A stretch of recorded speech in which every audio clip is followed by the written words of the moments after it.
m'a demandé de parler des nouveautés en infectiologie et urgence. J'ai été très très embêté. Parce que en fait, on est dans une période qui est assez compliquée, parce qu'il y a plein de choses qui ont changé, avec une espèce de petit détail qui s'est appelé co, machin, là. Mais on ne sait pas si ces changements, c'est des nouveautés, ou si tout va revenir en arrière assez rapidement, et probablement, ça dépend. Ça dépend des situations. Mais globalement, voilà, ça m'a posé plein de questions. Donc la première, c'est quoi finalement une urgence infectiologie ? Il y a celle dont on parle tout le temps. Les formes graves, le sepsis, le choc, le purpura fulminans. On passe notre temps, Étienne, moi, d'autres, à faire des topos là-dessus, des mises à jour, des mises au point, etc., etc. On en parle très, très, très souvent et on les voit très, très, très, très rarement. Je vous rappelle quand même, les méningites à méningocoque en France, quelques centaines de cas, purpura fulminans, c'est 1/3, donc autant dire que, allez, il y a peut-être une centaine de cas de fulminance en France par an, et encore. ARA, 10% de la population, ça fait 10. Ça fait pas beaucoup, quand même. Donc, on les voit très rarement, on parle que de ça. Bon, il y a d'autres, les autres urgences infectieuses, c'est-à-dire finalement toutes les urgences un peu moins graves. Ça, oui, effectivement, c'est tellement notre quotidien. Faire ça en 20 minutes par une seule personne, c'est totalement, absolument impossible. Deux réflexions. Moi, je suis pas très evidence-based, en tout cas quand je raconte. J'ai plutôt tendance à raconter un peu ce qui me passe par la tête, et c'est souvent un peu compliqué. En fait, dans les choses qui sont un peu nouvelles, je trouve, en tout cas dans les tendances, c'est finalement faire de plus en plus l'amalgame entre les deux. C'est-à-dire que ces urgences relatives, ça ne veut pas dire qu'elles ne sont pas graves, mais on a quand même souvent des trucs où, sont adressés aux urgences, des enfants, on dit, oui, ok, il y a besoin d'une prise en charge, d'accord, est-ce que c'est absolument nécessaire que ça soit à 11h du soir ? Bon, l'ECMOïdite, elle doit avoir un scanner, ok, d'accord. Le lendemain, ça suffit. Il risque rien. Il va rien se passer pendant la nuit. Et pourtant, à longueur de journée, on a des internes, des collègues un peu moins vieux que moi, qui nous font du ABCDE, qui font machin. Donc, ils sont super forts en urgence vitale. Et ils croient que parce qu'ils ont fait l'ABCDE, ils ont fait comme il faut. Or, c'est indispensable dans certaines situations, Étienne vous en a parlé, je ne vais pas revenir là-dessus, mais dans d'autres, on part un peu à l'envers quand même. Donc, voilà. Urgence infectieuse, c'est quand même quelque chose d'assez compliqué. Ça y est, je suis censuré. Et puis après, il y a la question de nouveauté. De quoi qu'on peut parler de nouveau? Des nouvelles maladies, des nouvelles prises en charge? Est-ce qu'il y a des choses vraiment nouvelles? Globalement, pas grand-chose en fait. Récemment, on n'a pas de maladie émergente depuis le Covid qui a laissé plutôt les enfants tranquilles. Le monkeypox, on en a beaucoup parlé et personne n'en a vu, en tout cas chez l'enfant. Bon, il y a peut-être quand même des petites choses dans l'épidémiologie qui sont... C'est pas des maladies nouvelles, c'est plutôt une évolution différente.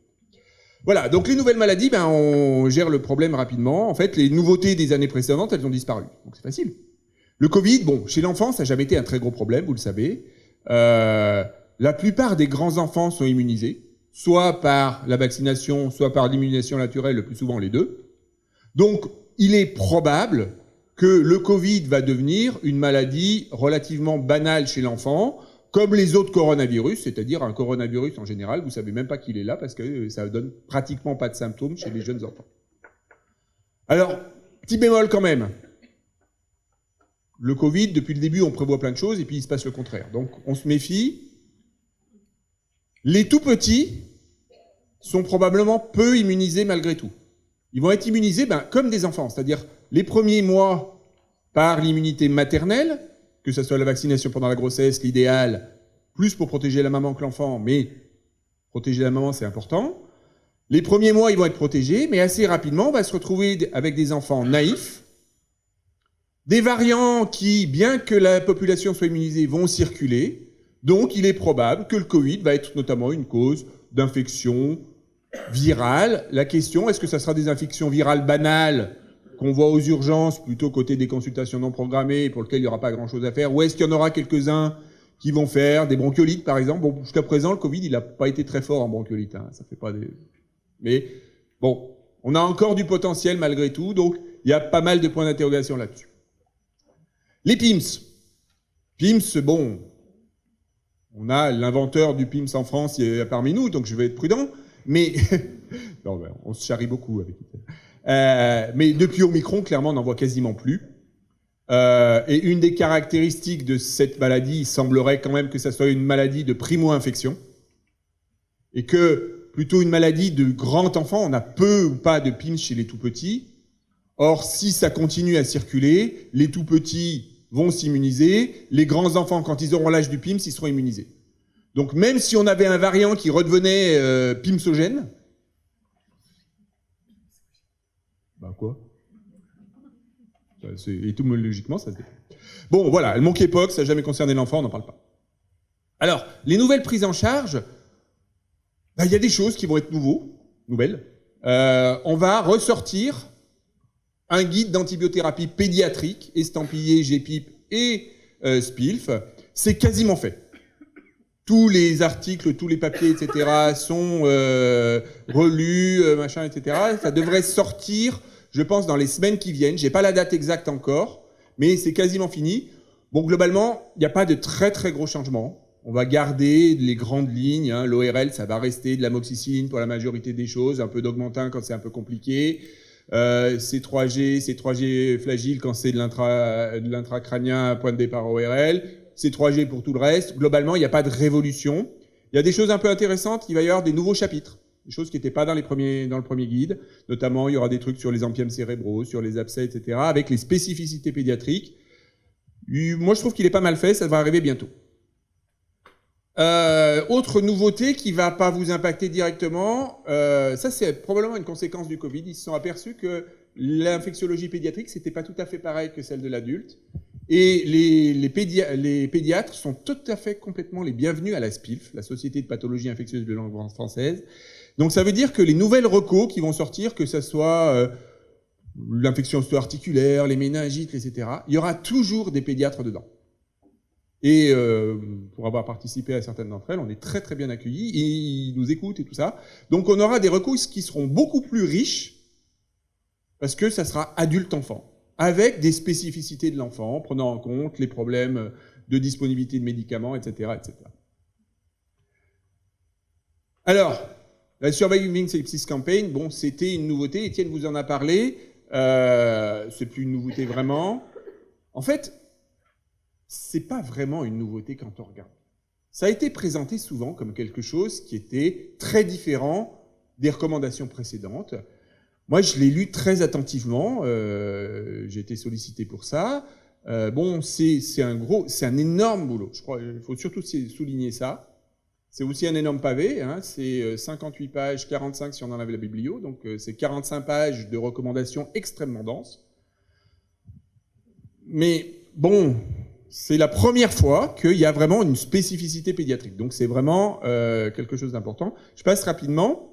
Je pense qu'Étienne vous a parlé des bundles of care. Je pense que ça, c'est vraiment quelque chose qu'il faut qu'on arrive à mettre en place dans nos urgences, que ça soit à l'HFME, en SMUR, en hôpital périphérique, dans les urgences adultes qui font de l'enfant, dans les urgences pédiatriques de plus petits hôpitaux, partout.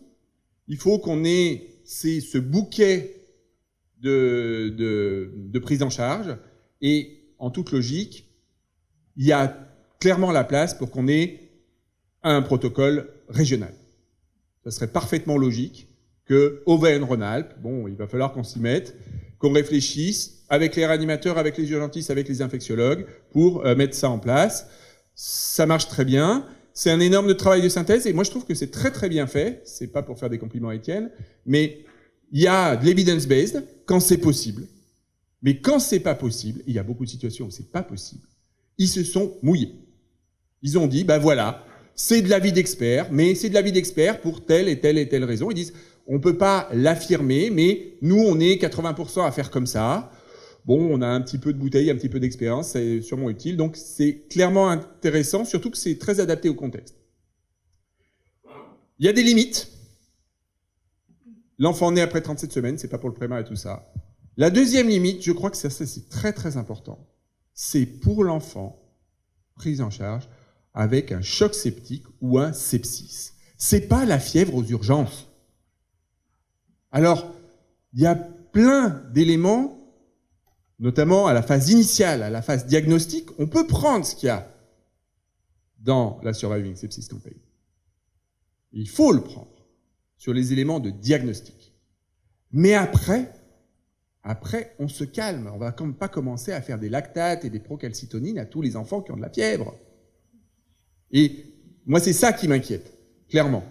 C'est que enfin, on a quelque chose d'extrêmement bien fait, extrêmement solide. On parle que de ça parce que c'est ça qui intéresse et c'est ça qui fait peur. Mais bon.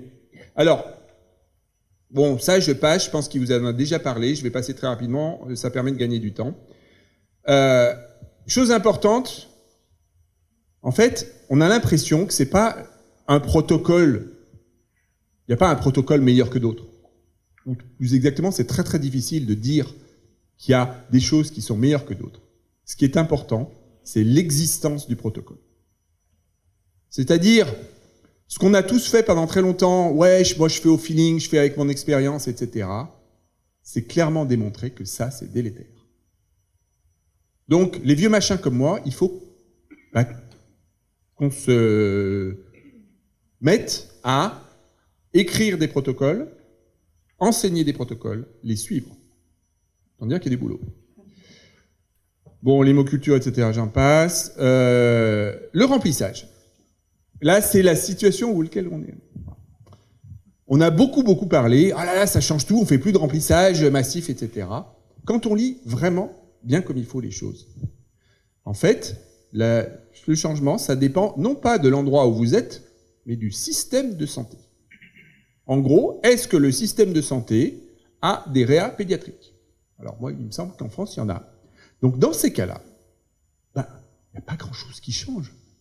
Remplissage vasculaire recommandé, 40 à 60 millilitres kilo durant la première heure, par bolus de 10 en 10 minutes ou de 20 en 20 minutes. Bon, avant, on disait 20 en 20 minutes. Ok, d'accord, 10 en 10 minutes et 20 en 20 minutes, il y a une différence qui est quand même assez subtile. Les choses qu'on disait, mais que personne n'entendait, réévaluation dès la fin du remplissage. Un enfant va vite dans les deux sens, vous le savez. Donc, un remplissage en 10 minutes. À la fin des 10 minutes, on réévalue. Donc, on se repose toutes les questions. On reprend toutes les bundles, machin, etc. Mais quand on faisait des cours sur le sepsis, on disait déjà ça depuis. Moi, j'ai toujours entendu ça, y compris quand Daniel Fleuret nous faisait des cours il y a 30 ans. Hein. Donc, la nouveauté, oui, c'est juste que là, les experts ont formalisé ce qu'on faisait déjà. Ça tombe bien, c'était les mêmes personnes. Si les symptômes initiaux persistent, on poursuit le remplissage. Si on a une amélioration significative, on se calme. Il n'y a pas un volume donné à faire, il y a un volume, une réévaluation, un volume, une réévaluation, etc. Et si, et seulement si, il y a apparition des signes de mauvaise tolérance, on arrête le remplissage. Ça va marcher que si on est capable de rechercher ces signes et si on est capable, là aussi, de suivre des protocoles, de le faire. Mais il n'y a rien de nouveau. Et dans ce paragraphe remplissage, l'attention, vous la cherchez, elle n'y est pas.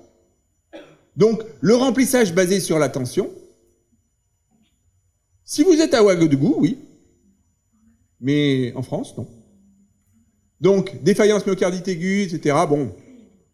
je passe, je pense qu'Étienne en a déjà parlé, basé sur l'attention, c'est pour les endroits où il n'y a pas de système de santé, enfin où le système de santé n'a pas de réanimation.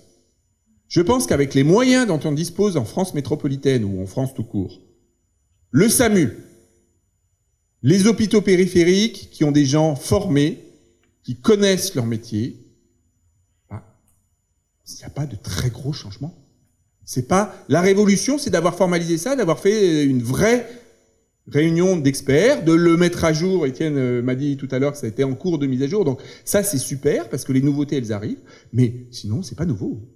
Les solutés de remplissage, j'imagine qu'il vous en a parlé, je passe.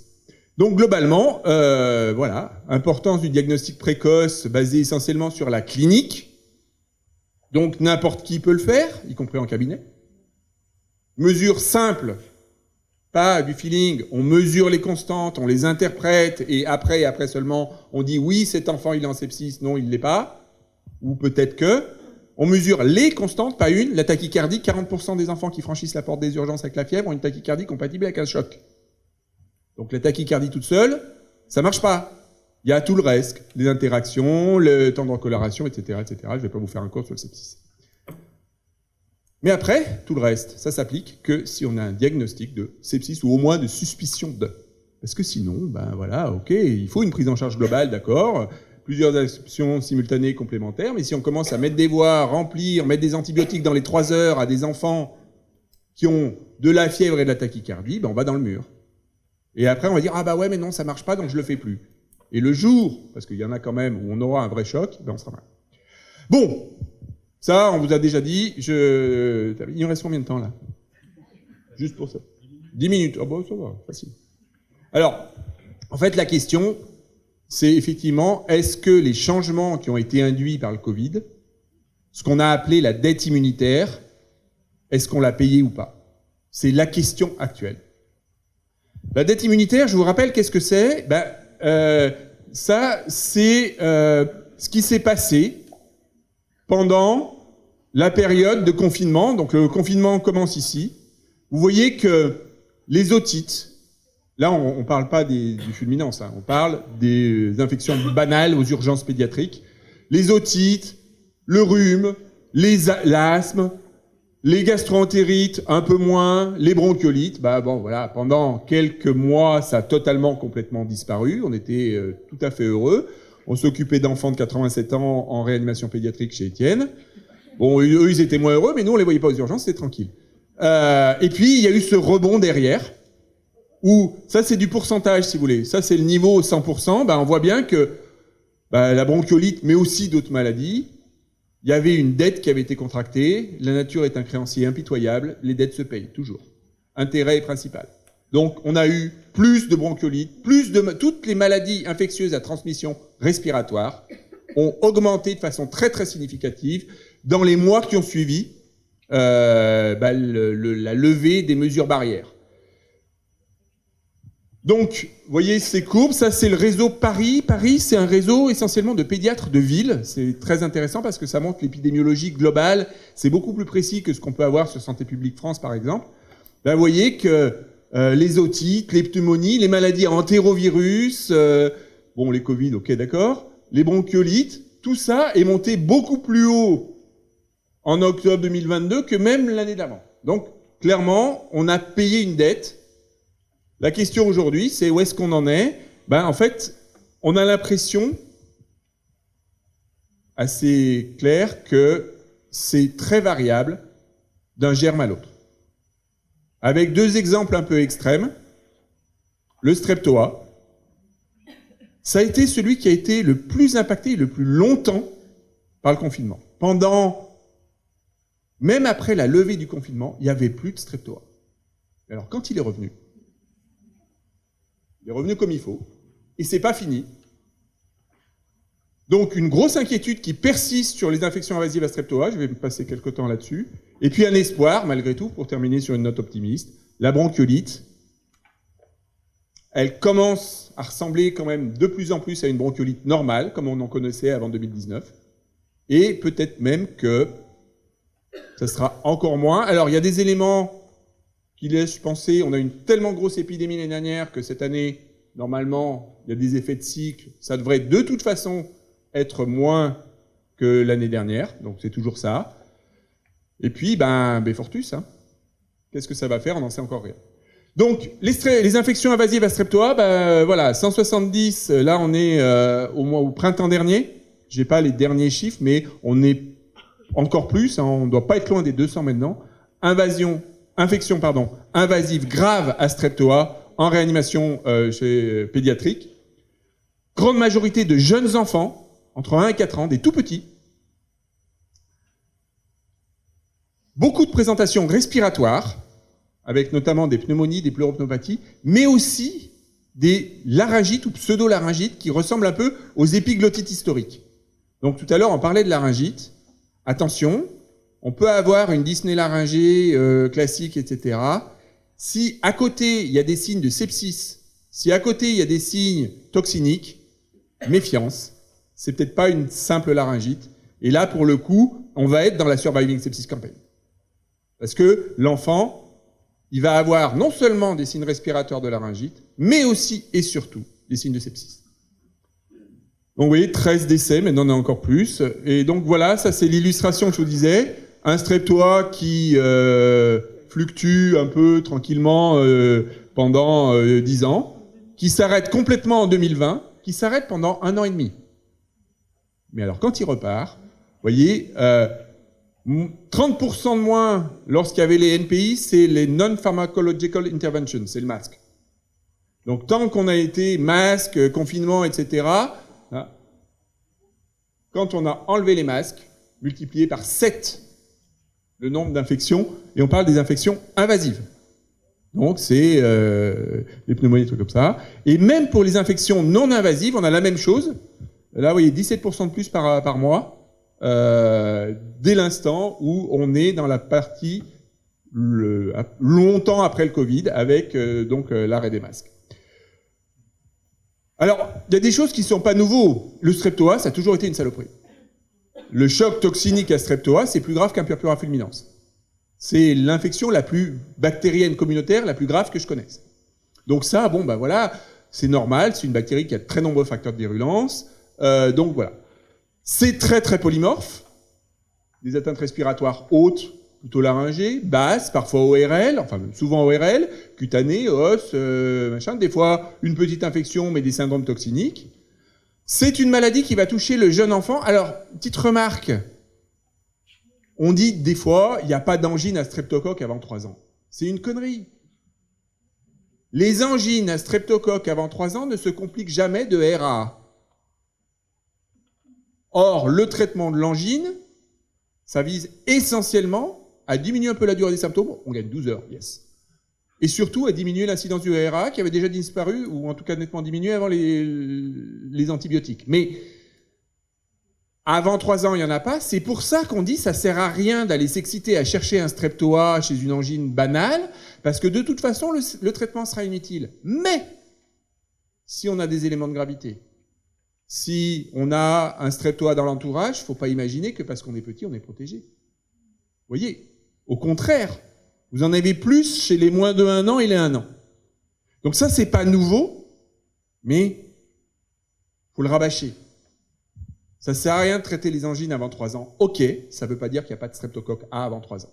Parce que sinon, là aussi, on oublie un peu des trucs. Ce qui est nouveau, c'est le nombre, la proportion des cas graves, on en a déjà parlé.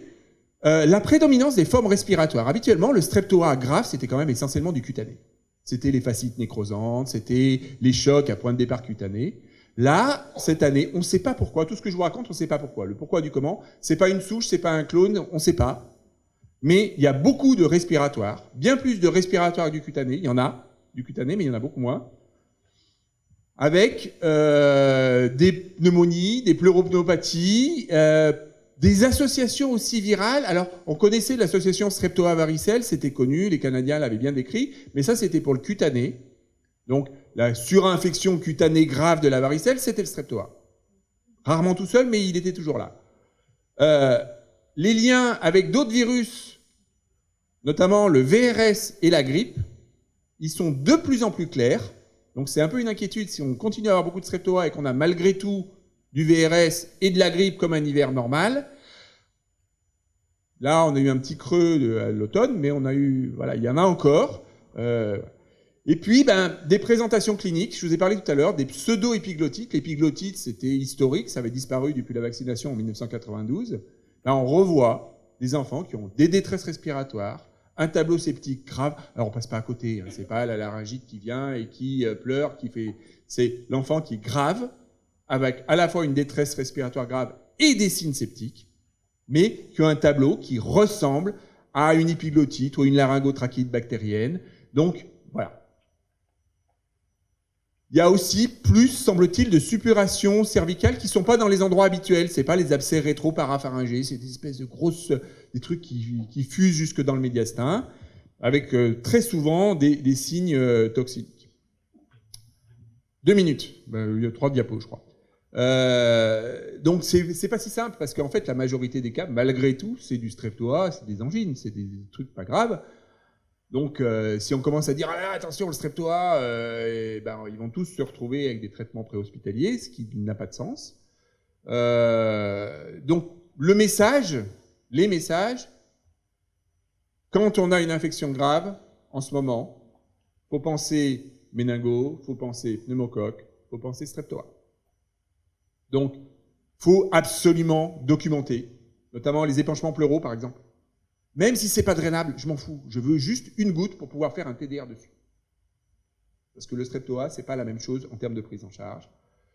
Dès que c'est collecté, notamment s'il est un peu grave, on va attraper l'ORL par la main, dit allez, va me mettre une petite aiguille. Je ne te demande pas forcément de drainer, je veux juste savoir si c'est ça. Et puis bon, quand on a une laryngite grave, on se méfie. On disait tout à l'heure, pas de bilan dans les laryngites, oui, sauf s'il y a des signes septiques. Et puis, dès qu'on a un streptoa documenté dans le machin, on cherche les éléments de gravité. Je ne vais pas vous refaire tout ça. Est-ce qu'il faut faire plus de TROD? C'est très rapide, oui, c'est très facile. Donc, ça permet de dire il y a du streptoa. Ça ne dit pas tout, hein, ça ne dit pas s'il est tout seul ou pas. Donc, attention. TROD, c'est test rapide d'orientation diagnostique. C'est assez spécifique, c'est pas du 100%, mais pas loin. Attention.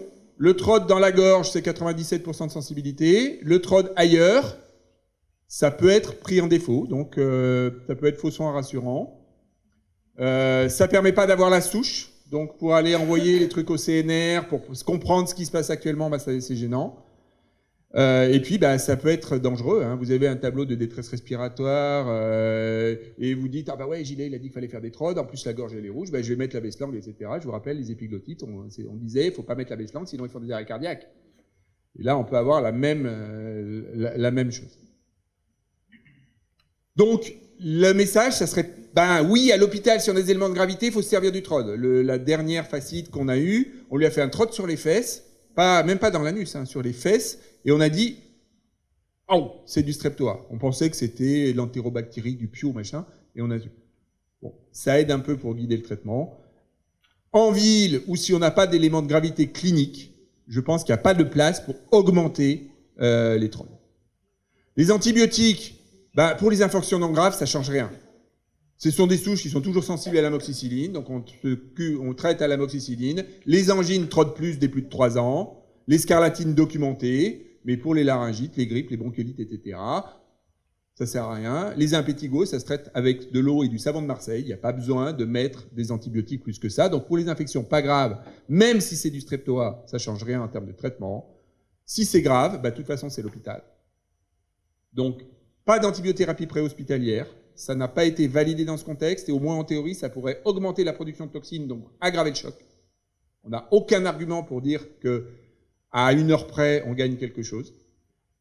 Donc voilà, à l'hôpital, de l'amoxicilline IV, mais jamais toute seule. Il va falloir avoir une prise en charge globale. Bon, je ne vais pas vous refaire la Surviving Sepsis Campaign, mais on est dans le même truc. Et la mise en place très rapide d'un traitement antitoxinique. C'est-à-dire qu'à côté de l'amoxicilline, on va utiliser la clindamycine, éventuellement les immunoglobulines et tout ça. Mais là, on est dans de l'AREA.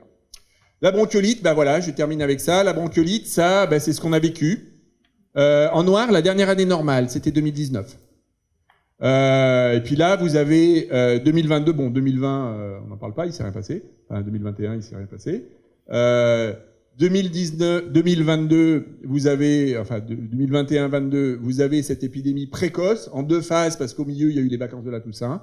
Et puis l'épidémie de l'année dernière, qu'on a tous vécu, avec ce pic extrêmement précoce, extrêmement long. Et ça, c'est des moyennes par jour. Voilà, c'est les urgences pédiatriques. 35 patients par jour pendant 1 mois. Avec des bronchiolites. Et ce qui est en bas, c'est ceux qu'on a réussi à hospitaliser. Donc on a pris cher. Cette année, voilà. Ça, c'est mon bulletin météo, c'est celui de lundi, il sort tous les lundis. Vous voyez en vert et en jaune les années précédentes, en gris 2019, et en bleu, on a quelque chose qui commence à ressembler complètement à une épidémie normale. Pour l'instant, on est sur une cinétique 2019. Donc, il est probable, en tout cas c'est plausible, qu'on va avoir une épidémie normale, c'est-à-dire ça va monter, on a encore une semaine devant nous, là on est l'effet freinateur des vacances, la semaine prochaine ça monte, le pic, désolé, la semaine des vacances de Noël. Sauf que, et c'est la dernière, Desfortus est notre ami, les calculs, pour les passages aux urgences, 60% des passages, des bronchiolites des 0,6 mois, c'est du VRS. Je pense qu'en épidémie, c'est pas 60, c'est plutôt 80. La couverture cible, c'était 50%. Il y a des endroits où on est à 70, 80, voire plus. Et si on dit sur l'efficacité des bronchiolites cliniques, je ne parle pas des gravités, c'est 50%, eh ben, on évite potentiellement 15% des cas. Si on met 70% de couverture et qu'on dit qu'en fait, dans les périodes de pic, c'est plus 80 que 60, ben, on évite 30 à 35% des cas de bronchiolite. On va rien foutre cet hiver. Enfin, j'espère. Et pour la gravité, ben, vous voyez, 28% a priori dans ces calculs qui sont plutôt en dessous, largement, des estimations de couverture. Si on prend les choses réalistes, on n'est pas loin des 40%. Donc, on ne prévoit pas l'avenir, hein, bien sûr, mais c'est pour terminer sur une note optimiste. Dans la nouveauté de cette année, enfin, on a quelque chose qui permettrait peut-être qu'on passe un hiver un peu moins pénible. Voilà, je vous remercie de votre attention.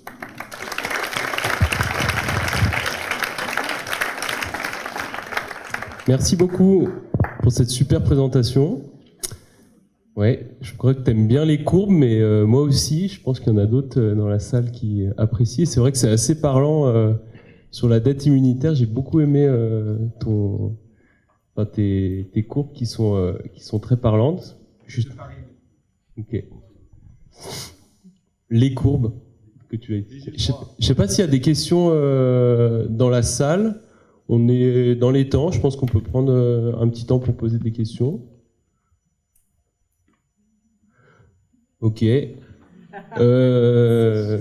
Non, mais s'il y en a une devant. Moi, je voulais vous demander par rapport au streptoa, l'hiver dernier, on a eu énormément d'ampièmes et à chaque fois qu'on transfère en réa, la réa était pleine d'ampièmes. Pourquoi spécifiquement les ampièmes pour le streptoa? On ne sait pas. On ne sait pas. Il y a eu... Alors... Pardon. Pourquoi on a eu beaucoup d'ampièmes à streptoa? On sait que c'est une tendance déjà depuis quelques temps. En fait, quand on regarde les ampièmes pleuraux depuis une dizaine d'années, en fait, on était avant sur le dogme grave, pneumonie grave égale pneumocoque. La vaccination, notamment le 13 valent, le 7 n'avait pas eu trop d'effet, mais le 13 valent a clairement diminué de façon importante, ça n'a pas fait disparaître, mais ça a diminué de façon importante les ampièmes à pneumocoque. Donc en fait, en proportion, on avait de plus en plus de streptoa. En gros, c'était un tiers de staph chez les tout petits. Le staph, c'est le tout petit. Hein. C'est le moins de 3 ans, et même plutôt le moins de 1 an. Mais chez les grands, on n'a pas de staph, ou très très rarement. Enfin, ou alors c'est vraiment exceptionnel, c'est les pneumonies nécrosantes. Mais là, on est... et un tiers de pneumocoque, qui restait quand même... et un tiers de staph. Donc déjà, il y avait une augmentation. En fait, on avait un peu moins d'ampièmes, mais quand on avait un ampième, c'était plus souvent du streptoa.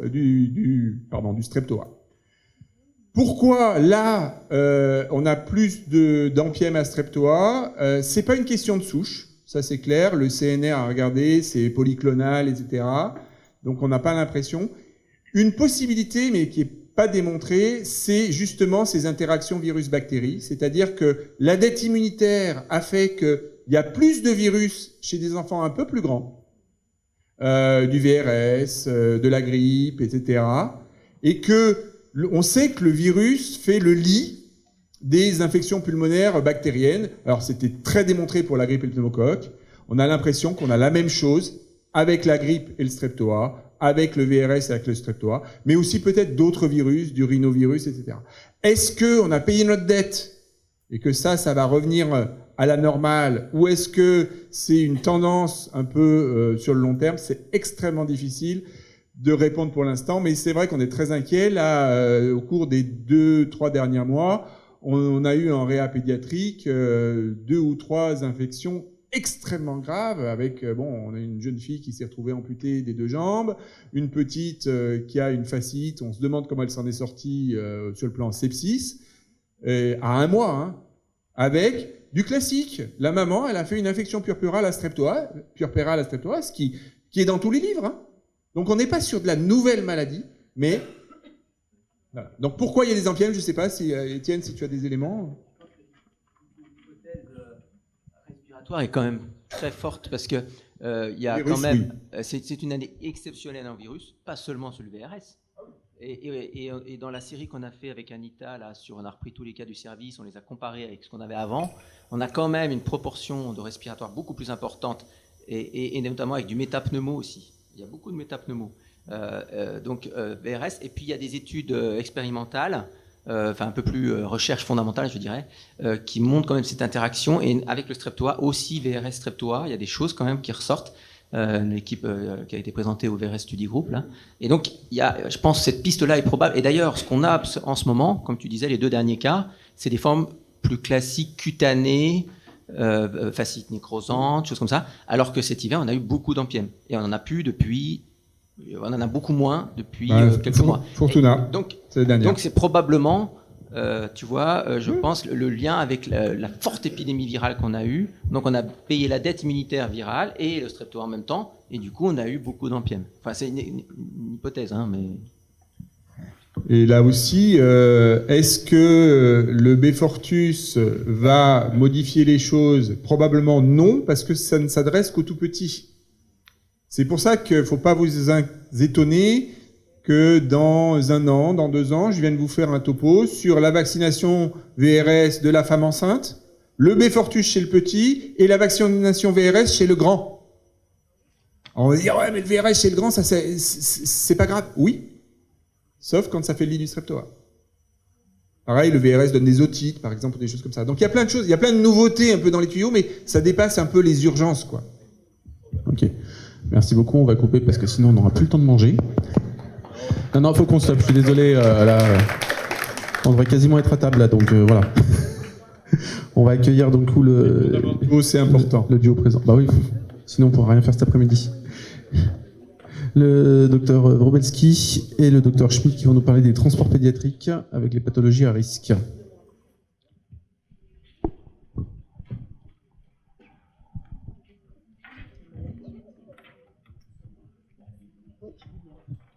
Donc bonjour, on va revenir à des choses assez terre-à-terre sur les transports. D'abord, je vous remercie d'avoir invité à la première journée de ce nouveau réseau Urgera. Et donc, on avait déjà commencé un peu à travailler avec le Baby Renault sur les transports et on a finalisé avec le nouveau réseau. Et on a commencé par 2 pathologies qui sont donc plutôt pédiatriques, spécifiques et pas très bien connues des adultes. Donc, ce qu'on s'est rendu compte, c'est que par probablement méconnaissance parfois, les enfants, il n'y avait pas le tilt de l'urgence ischémique comme on parle d'un syndrome coronarien aigu ou d'un AVC chez l'adulte, où on se dit oui, il faut un transport rapide. Et que donc, par exemple, pour le volvulus, qui est quand même une pathologie différente chez le petit enfant, qui est un volvulus complet de l'intestin grêle, alors que chez l'adulte, c'est plus des volvulus codiques, que cette urgence ischémique était mal connue. Et donc, il y a un timing de prise en charge qui est essentiel. Il faut que l'enfant arrive le plus vite dans un bloc, que ça soit pour le volvulus et pour la pile bouton. Et donc, on s'est dit, plutôt que de perdre du temps en discussion à chaque fois, de savoir comment va être régulé l'enfant, comment il va être transporté, on a essayé avec donc Hugo et le groupe de faire des algorithmes assez robustes pour que ça soit assez carré comme prise en charge. Donc on va commencer par le volvulus. Donc il y a une récente étude 2023 au Canada qui avait montré les temps entre la première consultation médicale et l'incision qui était à 10 heures et entre le temps de le diagnostic et de l'incision qui était à 3 heures. Et quand on a repris un petit peu les cas qui nous a fait discuter ces nouvelles recommandations pour les transports, en prenant juste les courriers assez rapidement, on était à peu près aux mêmes horaires, 9 heures entre le temps de diagnostic et l'incision, et les transports autour de 3 heures. Donc on s'est dit qu'il fallait améliorer la prise en charge diagnostique et essayer aussi d'améliorer les rapidités de transport. Donc rapidement, le volvulus, qu'est-ce que c'est? La formation de l'intestin grêle est précoce avant le 3e mois. Et donc l'anse intestinale primitive va subir 3 rotations de 270 degrés pour aboutir à l'intestin qu'on connaît, donc l'estomac, le cadre duodénal, cet angle duodéno-jejunal qui doit être à droite, tout l'intestin grêle, et puis ensuite le cadre colique. Et on ne sait pas pourquoi, chez donc 1 sur 6000 naissances, cette rotation s'arrête à 180 degrés, et donc il va y avoir un accolement de l'intestin grêle et du côlon par des brides, qu'on appelle les brides de Lade, et cette anatomie va favoriser, donc l'intestin va pouvoir se tourner sur lui-même, se volvuler. Donc on va aboutir à un enfant qui va avoir un tableau d'occlusion sévère et puis petit à petit une ischémie veineuse, artérielle et intestinale. Donc bon, ces images un peu crash avant manger, mais pour vous expliquer que au fil du temps, l'ischémie va s'aggraver. Évidemment, ça va pas du tout être le même pronostic fonctionnel chez un enfant qui aura une ischémie comme à gauche modérée ou une ischémie complète comme à droite.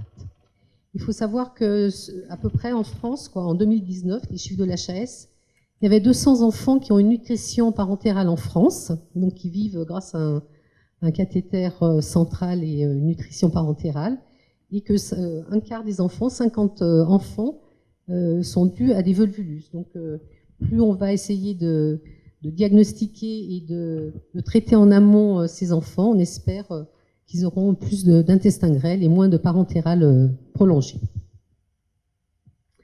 Donc le diagnostic, c'est un syndrome occlusif haut avec des niveaux ou une matité sur l'ASP.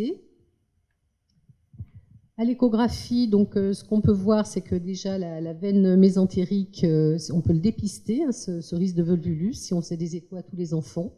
La veine est normalement à droite et là elle est au-dessus ou à gauche. Et quand il va y avoir un volvulus, en échographie, on voit très bien cette image de tourbillon de la veine mésentérique autour de l'artère. Mais bon, c'est une échographie pédiatrique qui est difficile pour les gens qui sont non expérimentés. Et on sait qu'il n'y a pas des échographies dans tous les hôpitaux la nuit et le week-end. Donc chez les grands, en particulier, on peut faire des scanners. Et on voit bien sur les scanners de droite cette image d'enroulement aussi de l'intestin. Donc si l'enfant va mal, on va vous en parler, il n'y a aucun examen il faut l'opérer dans tous les cas. Et donc on va voir le protocole. Et quel est le traitement ? Le traitement, ça va être de détordre cet intestin. Et donc, en fonction du lieu où va être l'enfant, du lieu où est-ce qu'il y a un chirurgien, est-ce qu'il y a un anesthésiste qui va pouvoir endormir l'enfant, l'âge de l'enfant, on a essayé de classifier pour pouvoir justement voir dans quel endroit les enfants peuvent être opérés ou pas, ou est-ce qu'il faut un transport très rapide. Et l'opération peut être en 2 temps. Dans l'hôpital où est l'enfant, l'intestin peut être détordu et ensuite l'intervention peut être complétée par une équipe de chirurgiens pédiatres. Donc voilà ce protocole. Bonjour, merci au réseau de m'avoir proposé de présenter du coup le travail qu'on a fait suite à ces réflexions. Du coup, en pratique, pour les régulateurs, pour les urgentistes, pour les SMURistes, qu'est-ce qu'on fait pour qu'un enfant qui a une suspicion de volvulus arrive au bon endroit et dans des délais acceptables? Ça commence déjà par l'appel au 15, quand vous êtes à l'appel en régulation. Le référentiel de régulation dit que le vomissement vert d'un nourrisson, c'est un tri 1 pour les ARM, donc ça passe en régulation urgentiste. C'est quelque chose qui doit vous interpeller. Je ne sais pas, c'est le contrôle d'Isabelle, mais la majeure partie des volvulus surviennent quand même chez le jeune enfant, chez le nourrisson. Chez le plus grand, c'est des formes plus frustres, des vomissements bilieux, des rectorragies, on va y revenir un petit peu. Et donc si vous y pensez, évidemment cherchez des signes de gravité téléphonique, et puis en fonction, médicaliser ou non, mais transférer rapidement l'enfant vers le service d'urgence. Quand l'enfant arrive aux urgences, on en a déjà parlé, hein, tout est une question de timing, il faut que le diagnostic soit rapide. Tout tableau d'occlusion haute chez un enfant doit faire tilt pour un volvulus. Et donc, chez le nourrisson, des vomissements bilieux, des rectorragies, ça doit vous interpeller dès le passage de l'enfant dans votre service d'urgence. Et puis des formes plus frustres chez les enfants un petit peu plus grands. Dès que vous avez une suspicion clinique, il faut contacter le réanimateur pédiatrique et on va y revenir, mais pas attendre que l'enfant ait ses résultats de prise de sang, son scanner ou autre. L'objectif étant d'avoir cet enfant dans un bloc opératoire dans les 2 heures. Donc ce qu'on propose dans la procédure qui va être bientôt disponible, c'est de discuter le bilan radiologique sur place ou au centre expert avec le réanimateur pédiatrique. Encore une fois, pas forcément besoin d'attendre 2 heures un scanner pour votre enfant s'il y a une suspicion forte de volvulus. Donc contacter le réanimateur pédiatrique rapidement. Et puis anticiper aussi de contacter le centre 15 pour donc organiser ce transfert avec, encore une fois, toujours dans la tête que l'enfant doit être au bloc opératoire dans les 2 heures. On en a un petit peu parlé. Moi, je travaille dans un petit centre à Saint-Julien en Genevois. On est pas mal à être comme ça dans des petits centres. Il faut que vous sachiez un petit peu ce que votre équipe est capable de faire en termes d'anesthésie et de prise en charge chirurgicale. L'idée, c'est que si l'enfant est relativement grand, que votre équipe locale est compétente, il faut qu'il soit opéré sur place pour optimiser les timings. Si l'enfant est trop instable, il y a une solution qui peut être envisagée, dont Isabelle a parlé, c'est de faire une détorsion dans un premier temps, et puis dans un second temps, un transfert vers le CHU pour la cure de malrotation. Dans tous les autres cas, de toute façon, l'intervention doit être faite par les chirurgiens de votre CHU référent. Donc le rôle du régulateur, je ne sais pas s'il y a beaucoup de régulateurs dans la salle, mais après l'appel, ça va être d'organiser le transfert interhospitalier. Ça, c'est surtout là-dessus qu'on voulait insister dans la procédure. C'est le fait que toute suspicion de volvulus est un transfert urgent. On parle parfois de primo-secondaire, c'est un terme que certains n'aiment pas, mais en tout cas de secondaire urgent. L'idée, c'est que on fait une conférence entre le demandeur, le régulateur, le réanimateur pédiatrique, et le transfert, s'il peut être réalisé par l'équipe pédiatrique du CHU receveur dans un délai très rapide, typiquement l'hélicoptère est disponible, je vous envoie une équipe, très bien. Sinon, si les délais ne sont pas acceptables, en tant que régulateur, vous devez envisager de faire un transfert par l'équipe du SMUR local. La mise en condition aux urgences ou par l'équipe SMUR, elle doit toujours avoir bien sûr en tête cet objectif de temps. C'est des enfants qui sont graves, donc voie veineuse périphérique ou rapidement cathé intraos si vous n'avez pas de voie d'abord. Il faut mettre en place une vidange gastrique et puis oxygénothérapie, envisager la ventilation mécanique s'il y a une vraie détresse respiratoire ou un choc réfractaire, mais en ayant toujours dans la tête quand même cet objectif de temps. Pendant le transfert, quelque chose qui va être essentiel pour l'équipe SMUR, c'est de bien veiller à l'hémodynamique. Il y a un risque d'hypovolémie par 3e secteur. On l'a vu tout à l'heure, c'est une ischémie, donc on a besoin de maintenir une perfusion intestinale correcte. Donc, s'il y a un paramètre à vraiment surveiller, c'est la tension. Donc, on en a pas mal parlé. Remplissage sérum physiologique ou isofondine, et puis mise en route d'un support vasopresseur si besoin.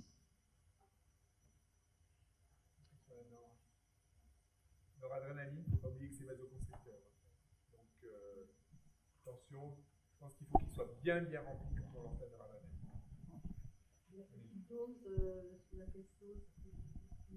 Oui, à petite dose. Mais voilà. Si le remplissage est insuffisant, on aura besoin de doses peut-être trop élevées. Donc je pense qu'il faut être prudent. Enfin, Autant sur le remplissage, je pense qu'on pourrait mettre plus. Mais la norme pourrait être un tout petit peu plus norme. Mais bon, on n'a pas de données, évidemment. Et puis, ben, voilà, pendant le transfert, s'assurer que l'antibiothérapie a été faite aux urgences ou du moins complète, et sinon la compléter. Évidemment, l'antalgie. La position plutôt 30 degrés de proclive si l'enfant n'est pas intubé pour prévenir l'inhalation. Donc, la procédure n'est pas encore validée, disponible, mais je pense qu'elle le sera. Bon. Ouais, donc bientôt. Les messages un petit peu clés, c'est que voilà, suspicion de volvulus, c'est une urgence chirurgicale, donc un timing très serré pour le bloc opératoire. Le diagnostic, il doit être précoce, donc à envisager dès l'appel en régulation et puis dès l'arrivée de l'enfant aux urgences. Envisager la détorsion sur site avec vos équipes de chirurgiens locaux.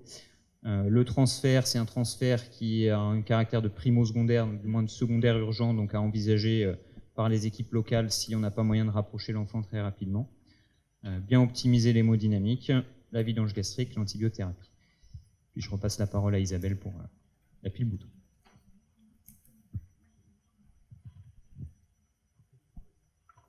On va enchaîner avec le deuxième pathologie qui est quand même vue surtout donc, chez les enfants, c'est les ingestions de piles boutons. Donc il y a des recommandations HAS qui sont sorties en 2022 et dans ces recommandations, il y a d'organiser pour chaque région une procédure SAMU. Donc c'est ce qu'on s'est attelé à essayer de faire avec l'équipe d'Urjara. Donc les piles existent depuis 2006. Ce qui a changé un petit peu depuis environ une dizaine d'années, c'est que le voltage a augmenté et surtout la taille de la pile qui vont de 20 à 30 mm et donc ça colle vraiment à ce qu'elle reste coincée dans l'ésophage des enfants. Et la hauteur aussi de la pile, 32, c'est la hauteur en millimètres. Et finalement, ces piles, on les retrouve de partout, dans toutes les télécommandes, dans les jouets des enfants, etc. Donc une pathologie qui est en augmentation. En France, à peu près 250 cas avérés de piles. C'est surtout chez les tout petits enfants. Et la gravité, plus l'enfant est petit, plus c'est grave. Et on a l'impression, sur le graphe de droite, que le fait de l'augmentation de taille de piles augmente la gravité. Et donc, aux États-Unis, il y a de plus en plus aussi de cas où il y a des ruptures, des fistules entre l'aorte et l'œsophage. Une augmentation de la gravité. Donc, comment ça marche? L'enfant avale la pile, donc est constituée d'une anode. Ensuite, il y a la couche de lithium dessous. Le corps étranger reste coincé comme la photo de droite dans l'œsophage. Et puis ensuite, ça va brûler petit à petit l'œsophage. Donc, vous pouvez trouver plein de vidéos si ça vous intéresse sur Internet où il y a des piles qui sont coincées dans des tranches de jambon et on voit en gros que au bout de 2 heures, il y a une nécrose complète, il y a un trou dans la tranche de jambon. Il faut savoir que ces lésions tissulaires commencent 15 minutes après le contact et plus la pile va rester, plus les lésions vont s'aggraver. Et donc le timing aussi écrit dans l'HAS, c'est d'extraire la pile, si possible, dans les 2 heures après l'ingestion. Donc quels sont les mécanismes? Donc c'est pas l'absorption du lithium, donc ça sert à rien de le doser, c'est des très petites quantités. Quand c'était des piles alcalines, il y avait des ions alcalins, mais actuellement les mécanismes reconnus, où c'est la compression mécanique par des piles de plus en plus grosses, mais c'est surtout en fait une brûlure électrique, parce que l'anode va entraîner une brûlure des tissus par une production d'ions hydroxyde, et donc le pH de la muqueuse va monter jusqu'à 12, c'est le pH de la soude caustique ou du vitriol. Donc il va y avoir vraiment une nécrose de liquéfaction, les tissus vont complètement se déliter. Et donc ce qui est important, c'est une notion que je connaissais pas avant de préparer ce topo, c'est que nos endoscopistes nous disent dans quel sens était la pile, où était l'anode, parce que si c'est au niveau antérieur, ça sera près de la trachée, on aura plus des risques de lésions trachéales, et si l'anode est en arrière, on a plus de lésions au niveau des gros vaisseaux. Donc les sites de blocage de la pile, c'est ou au niveau cervical, donc là comme vous voyez sur cet enfant qui avait une brûlure au niveau de la bouche ésophagienne, c'était un enfant où la pile était restée 16 heures dans son œsophage, et puis ensuite c'est au niveau du bouton aortique ou du cardia. Donc les lésions les plus graves sont quand la pile est enclavée au niveau du bouton aortique, donc au niveau de T4, et on voit ou des fistules ésotrachéales, donc si la pile est en antérieur, ou alors des lésions sur l'aorte, et même des lésions, nous on a vu un cas de spondylolycite, la pile avait donc même brûlé les vertèbres. Il faut savoir que la nécrose, même quand on enlève la pile, continue pendant plusieurs jours, et c'est pour ça qu'il faut contrôler le scanner dans la semaine après l'ablation de la pile. Donc le diagnostic clinique, il est assez facile quand l'enfant, on le voit avaler la pile. Sinon, c'est des enfants qui peuvent avoir une dysphagie quand la pile reste bloquée au niveau du haut de l'œsophage, mais hélas, la pile peut rester sans que l'enfant ne soit symptomatique. Donc là, les radios de face de profil, et puis on peut aussi faire le voir sur le scanner, et donc voir le niveau aussi de la pile et voir les lésions, voir s'il y a une médiastinite ou pas associée. Donc qu'est-ce qu'on peut faire une fois qu'il y a cette pile avalée en attendant de l'extraire? Donc il y a une très belle étude qui est parue dans Laryngoscopie en 2019. C'était une étude sur des cochons où ils mettaient une pile et ensuite ils mesuraient le pH. Et donc il y a eu plusieurs liquides essayés, du jus de pomme, jus d'orange, du Coca-Cola, sirop d'érable, du miel et de l'ulcar, du carafate. Et finalement, ce qui empêchait l'augmentation du pH, c'était le miel et le carafate. Et c'est pour ça que dans la recommandation HAS, ils préconisent, si l'enfant n'a pas de trouble de déglutition, de donner du miel.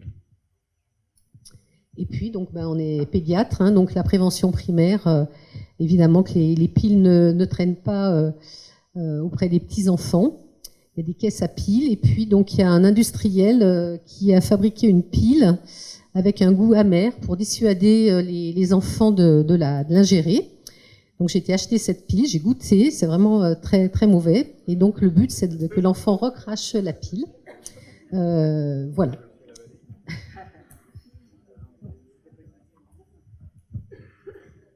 Bon, et donc de la même manière, on a travaillé sur une procédure pour un petit peu en pratique le rôle du régulateur, de l'urgentiste, du smuriste devant toute suspicion d'ingestion de piles boutons. Alors, bon, on en a déjà parlé, mais si on regarde la plus grosse série sur les ingestions de piles boutons, ce qui ressort en termes de décès et puis d'effets graves, c'est les grosses piles, 20-25 mm. Et puis de la même manière les enfants en bas âge. Donc dans la procédure, on a décidé que voilà, on allait définir ces facteurs de gravité là, un enfant de moins de 5 ans, une pile de grand diamètre, une prise en charge après la 2e heure post-ingestion, et puis la présence d'un saignement sentinelle, même s'il n'est pas important, mais qui est signe qu'il y a déjà une atteinte muqueuse importante. Le timing, il est facile, il est le même que pour le volvulus. Il faut que l'enfant il soit en endoscopie dans les 2 heures, si la pile est œsophagienne. On va y revenir. On a décidé de stratifier un peu en 3 niveaux les centres de la région au niveau des plateaux techniques, pour que vous puissiez, dans la procédure, solliciter les centres de niveau adapté. On a défini des centres super experts qui sont Lyon, Grenoble, Clermont-Ferrand, qui sont capables de réaliser 24 heures sur 24 une endoscopie pédiatrique avec un anesthésiste qui peut faire de la pédiatrie, et puis avec des chirurgies pédiatriques adaptées. Un 2e niveau qui sont les centres experts. Je vous ai mis quelques exemples, mais Voilà, il faut qu'on continue le travail de savoir exactement quels hôpitaux sont équipés comment pour avoir tous les hôpitaux qui sont capables de réaliser une endoscopie digestive haute chez l'enfant. Il y a souvent des conditions, donc il ne faut pas hésiter à nous dire voilà, si vos centres sont capables de le faire la journée, la nuit, à partir de quel âge, avoir vos anesthésistes. Et puis les centres de proximité, les services d'urgence de proximité. Donc, comme tout à l'heure, le rôle du régulateur, il commence dès l'appel. De la même manière que le volvulus, c'est un tri 1 dans le référentiel de régulation, l'ingestion de pile-bouton, et ça passe au régulateur urgentiste. Toute suspicion doit être une ingestion jusqu'à preuve du contraire et à considérer comme telle jusqu'à l'examen d'imagerie aux urgences. Bien penser à noter l'heure présumée. Est-ce qu'il y a un syndrome de pénétration? Est-ce qu'il y a un syndrome œsophagien? Est-ce qu'il y a des signes de gravité clinique? Et puis, laisser évidemment l'enfant à jeun et ne pas le faire vomir. Alors, à jeun presque. Pourquoi? Parce que si vous avez un enfant qui a une suspicion faible, ça veut dire on ne sait pas, il l'a pris ou pas, on a retrouvé la télécommande ouverte, on se pose la question, ou un enfant qui n'a pas de signe de gravité, qui n'a pas un syndrome œsophagien franc à l'appel, on va le transférer au plus rapidement, cet enfant. On ne peut pas protocoliser les transferts en régulation, c'est impossible, mais l'idée c'est d'aller au plus vite vers le service d'urgence de proximité. Et dans ce cas-là, vous pouvez conseiller par les parents de donner du miel, 2 cuillères à café toutes les 10 minutes, maximum 6, en s'assurant que l'enfant ait plus d'1 an, et puis qu'il n'y ait pas de syndrome œsophagien, qu'il hypersalive pas, ce qui serait une contre-indication. Si on a un syndrome œsophagien à l'appel, qu'on n'a pas de signe de gravité hémodynamique, respiratoire, neurologique à la prise d'appel, ces enfants, on ne va pas les envoyer à un centre de proximité si on sait qu'il n'y a pas d'endoscopiste. L'idée de notre protocole, ça va être d'orienter ces enfants vers un centre expert, donc un centre où il y a une endoscopie qui peut l'accueillir. Donc, en régulation, on va faire une conférence à 3 avec soit le pédiatre, soit le réanimateur pédiatrique en fonction des centres pour s'assurer de la faisabilité d'une endoscopie en urgence pour cet enfant. On a toujours dans la tête ce timing de 2 heures pour qu'il soit à l'endoscopie dans les 2 heures. On le transfère en position demi-assise. Par un SMUR, c'est quand même préférable s'il y a un syndrome œsophagien, mais voilà, encore une fois, très difficile de protocoliser en régulation. Faites pas attendre cet enfant un SMUR pendant je ne sais pas combien de temps s'il est à 5 minutes de l'hôpital et que ses parents peuvent l'amener. Si on a des signes de gravité à l'appel, donc saignement, défaillance hémodynamique, respiratoire ou que sais-je d'autre, on va envisager un transfert médicalisé vers un centre super expert, donc un centre où il y a de la réanimation pédiatrique, où il y a une endoscopie qui est capable de l'accueillir et où il y a potentiellement des chirurgiens capables de prendre en charge cet enfant. Donc on se met en conférence avec le réanimateur pédiatrique et puis là cet enfant, s'il est grave, dès la prise en charge primaire, il va évidemment être transféré par un SMUR adulte ou pédiatrique. Si vous êtes dans un centre périphérique que vous accueillez, donc théoriquement l'enfant qu'on a vu en premier, donc celui qui n'a pas trop de signes de gravité, on ne sait pas trop s'il a ingéré ou pas, ou alors il a ingéré mais il n'a aucun symptôme, le tri OA pour la French de toute suspicion de pile-bouton, c'est un tri 2, et puis il faut qu'il ait une radio sans délai. J'espère que vos infirmières font les protocoles de coopération pour la radio, mais voilà, l'idée c'est qu'ils puissent avoir rapidement un thorax de face plus ou moins complété par un ASP ou une radio cervicale. Recherchez rapidement évidemment les signes de gravité, un syndrome œsophagien. Et puis si la radio que vous avez prescrite revient comme celle-ci, donc on a une localisation œsophagienne, on envisage donc de le transférer pour qu'il ait une endoscopie dans les 2 heures. Le transfert, on a mis cette phrase-là dans la procédure, je pense qui récapitule bien les problématiques qu'on a en régulation. C'est un transfert urgent, avec un geste urgent à l'arrivée, avec le vecteur le plus rapide et le plus adapté. Qu'est-ce que ça veut dire? Ça veut dire qu'encore une fois, ce transfert il doit être envisagé par l'équipe SMUR locale en primo-secondaire, si on a des signes de gravité, ou si on a une co-ingestion, c'est-à-dire si l'enfant a pris plusieurs piles, voire une pile et un aimant. Et puis, en absence de signe de gravité, il faut envisager le vecteur le plus rapide. Si le SMUR de votre centre est dehors et en a pour 1 heure pour revenir et qu'il y a des grosses difficultés pour faire venir un autre SMUR, il faut rapidement le transférer. On se détend un petit peu si la pile elle est en post-pylorique, si elle est dans l'estomac, et si l'enfant est asymptomatique et sans antécédent. Et puis, bon, si on est dans le cadre d'une pile œsophagienne, bon, on le met en condition, une voie veineuse périphérique, envisager le cathé intra-os, hein, si l'enfant est grave et que vous n'avez pas de voie veineuse rapidement, du traitement symptomatique. On est à l'hôpital, alors on ne fait pas de miel parce que ça ne fait pas très pro, mais on fait du sucralfate. Le principe est un petit peu le même, on donne 3 doses. Et puis, bon, voilà, la ventilation, l'hémodynamique en fonction de l'état de l'enfant, et on le transfère bien en position demi-assise. En gros, dans la procédure, ça donne ça. On ne va pas s'attarder, là, vous l'aurez tous sur le site bientôt.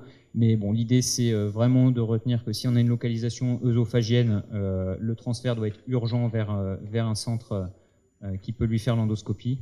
Et puis que si la localisation est post-pylorique ou dans l'estomac, on est en gros un petit peu moins dans l'urgence. Les messages clés, donc la localisation œsophagienne, c'est une urgence endoscopique dans les 2 heures. Il faut optimiser le timing et la destination des enfants dès l'appel au 15 ou dès leur arrivée aux urgences. Il faut connaître un petit peu l'expertise de votre centre et des centres référents pour qu'on sache un petit peu quels sont les centres experts qui est capable de faire une endoscopie et que vous connaissiez un peu votre maillage territorial. S'assurer de la disponibilité du plateau technique, c'est pas le tout de dire que je parle pour chez moi, à Annecy on peut faire une endoscopie, oui, mais à 2 heures du matin, peut-être que l'anesthésiste il peut pas endormir cet enfant, donc il faut bien s'assurer de la disponibilité du plateau technique. Pensez au miel, au sucralfate, et puis le transfert il est à discuter plutôt plus médicalisé que moins, mais en tout cas urgent et en position demi-assise. Et puis très bientôt vous pourrez vous appuyer sur les procédures pour qu'on essaye que ces enfants ne perdent le moins de temps possible.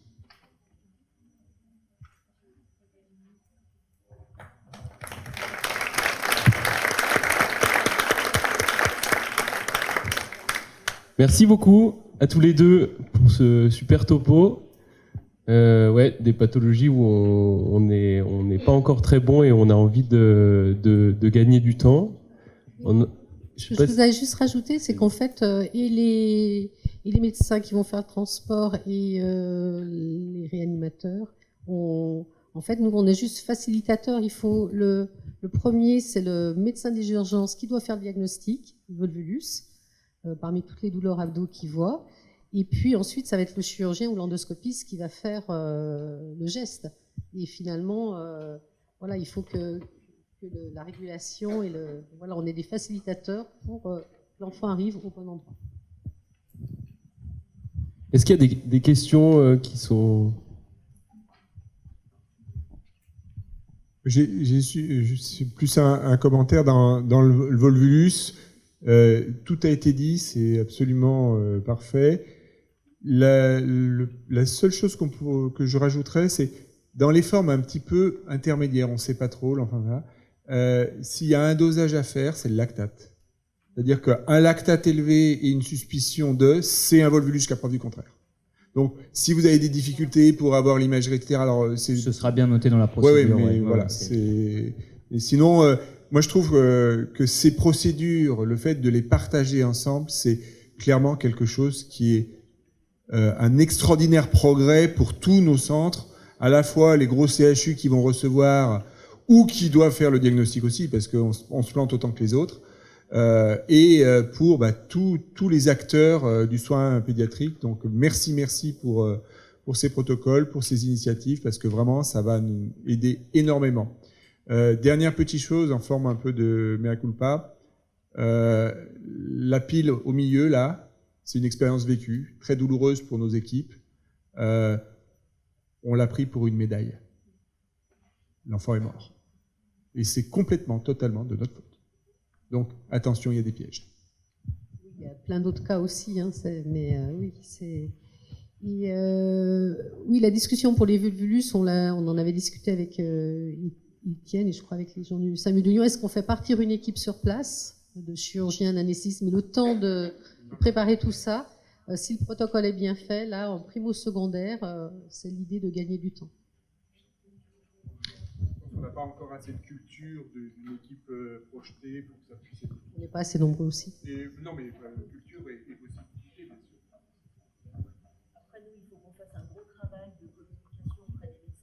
régulateurs, pour que les médecins régulateurs généralistes aussi aient pris connaissance de ces procédures, les armes aussi. Donc il faut qu'au sein du réseau, on communique bien sur ces procédures et les conseils vraiment à donner et les signes d'alerte dès la régulation pour mettre en marche la rapidité des transferts de ces enfants. Et moi, je ne sais pas si c'est des gens, sur la dernière pile bouton qu'on a eue à Grenoble, je ne sais pas si c'est l'effet déjà de la mise en place de cette procédure, mais j'ai eu l'impression, pour avoir participé à l'affaire, que les gens étaient bien conscients, enfin les gens que j'ai eu au téléphone, qui sont effectivement, comme l'a dit Isabelle, des facilitateurs. Enfin, nous, on ne va pas faire grand-chose en tant que réanimateur pédiatre, mais en fait, ça a pris beaucoup moins de temps sur le dernier cas, et c'est juste parce que les gens ont bien pris conscience de la gravité et étaient motivés. C'est vraiment de la prise de conscience, parce qu'effectivement, d'un bout à l'autre, ça dépend de celui qui voit en premier l'enfant et celui qui va retirer la pile, mais en fait, tout le reste, c'est l'accélération de la procédure, quoi. Donc c'est vraiment important que vous soyez là, que vous en ayez conscience, et puis que vous fassiez passer le message autour de vous. Voilà. Le message de la radio précoce, parce que si la radio est normale, c'est fini. Une pile, on ne peut pas la rater. On peut la confondre, encore une fois, mais on ne peut pas la rater. Si la radio est normale, à la limite, on peut même discuter qu'il redescende en tri 4 ou 5. Hein. Parce que là, ça devient quelque chose de banal. Bon, merci beaucoup. Alors, moi, un des messages importants que j'ai en tant qu'urgentiste aussi là-dessus, c'est que la régulation n'intervient à 2 niveaux, c'est l'orientation initiale du patient et l'anticipation du transfert, qui est un peu mentionné, mais c'est aussi ça. C'est-à-dire que quand on envoie sur le centre de proximité, parce que pas trop grave, parce que peut-être pile bouton, on n'est pas sûr, on peut envoyer trop proche parce qu'il va bien, mais il faut peut-être effectivement, comme on dit, la problématique des retransferts, c'est une problématique classique des SAMU. C'est compliqué de retransférer des patients parce qu'on a des moyens limités de transport. Effectivement, si on peut l'anticiper, le mettre de côté, se dire attention, ce gamin, je l'ai envoyé, je me tiens prêt à mettre un renfort. À la limite, même on peut imaginer, on amène au centre de proximité, on fait l'AFP. Ah oui, effectivement, c'est une possibilité de laisser le vecteur sur place et de transférer secondairement. Bon, on va mettre fin. Merci à tous pour cette matinée.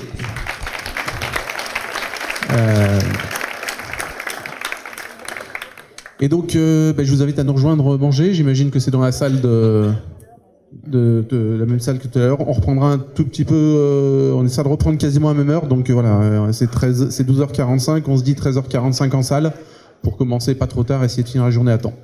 Merci à tous.